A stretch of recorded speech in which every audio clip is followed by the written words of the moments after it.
Thailand போகாமலே இப்போ authentic Thai massage E Spa, a family rejuvenation center, Chennai and Coimbatore.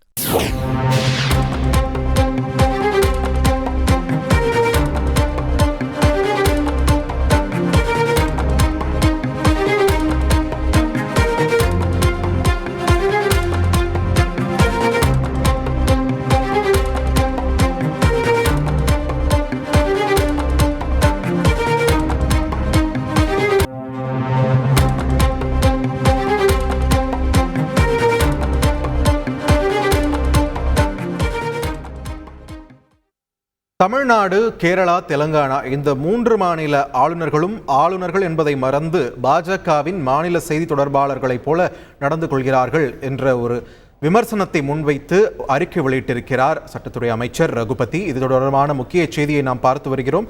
தொடர்ந்து கூடுதல் விவரங்களை எமது செய்தியாளர் பாஸ்கரிடம் கேட்கலாம். பாஸ்கர், வணக்கம். பல்வேறு விமர்சனங்களை நம்மளால பார்க்க முடிகிறது இந்த அறிக்கையில. இந்த அறிக்கையுடைய முழு சாராம்சம் என்ன? இதனுடைய பின்னணி என்ன?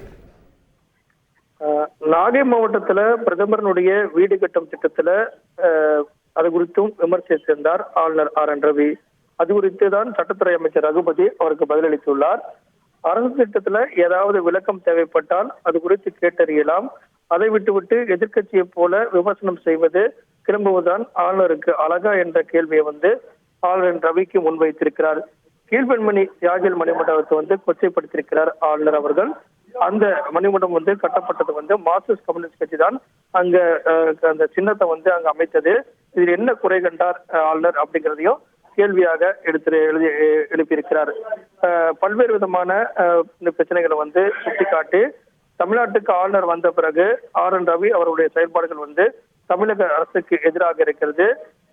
பாஜக அரசிடமிருந்து ஏதாவது திட்டங்களை கொண்டு வந்திருக்கிறார்களா அப்படிங்கிறத கேள்வியாக முன்வைத்து அடிக்கடி அவர் குடும்ப வேலையாக அடிக்கடி டெல்லி செல்கிறார். தமிழ்நாட்டுடைய மக்கள் கோரிக்கையை ஏதாவது டெல்லி சென்றிருக்கிறாரா? சொந்தமாகத்தான் அவர் அடிக்கடி டெல்லி செல்கிறார். தமிழக மக்களுக்கு நன்மை பயக்கக்கூடிய எந்த திட்டத்தையும் அவர் அங்க சென்று டெல்லியில மத்திய அரசிடம் முன்வைப்பதில்லை அப்படிங்கறதையெல்லாம் சுட்டிக்காட்டி இருக்கிறார்.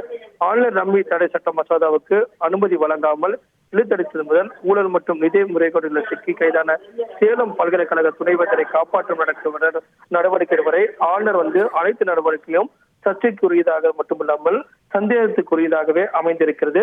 தமிழக சட்டமன்றத்தில் நிறைவேற்றப்பட்ட பல்வேறு கோப்புகள் இன்னும் ஒப்புதல் பெறப்படாமல் உச்சநீதிமன்றத்தில் வழக்கு போட்டு அதன் அடிப்படையில நாங்கள் தீர்வு காண பல்வேறு முயற்சிகளை எடுத்து வருகிறோம். ஆளுநராக இருந்து அரசியல் செய்வதை விடுத்து நேரடியாக அவர் அரசியல் களத்துக்கு வரலாம். அவரது இந்த ஆசைக்கு அகில இந்திய பாஜக தலைமை என்பது அனுமதி அளித்தால் அவருக்கும் நல்லது, தமிழ்நாட்டு மக்களுக்கு நல்லது அப்படிங்கிறது தான் சட்டத்துறை அமைச்சர் ரகுபதி அவர்கள் தெரிவித்திருக்கிறார்.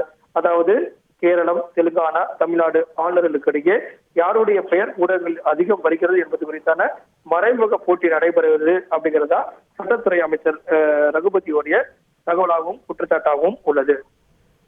நன்றி பாஸ்கர், உங்களுடைய விரிவான தகவல்கள். தாய்லாந்து போகாமலே இப்போ authentic Thai massage E Spa, a family rejuvenation center, Chennai and Coimbatore.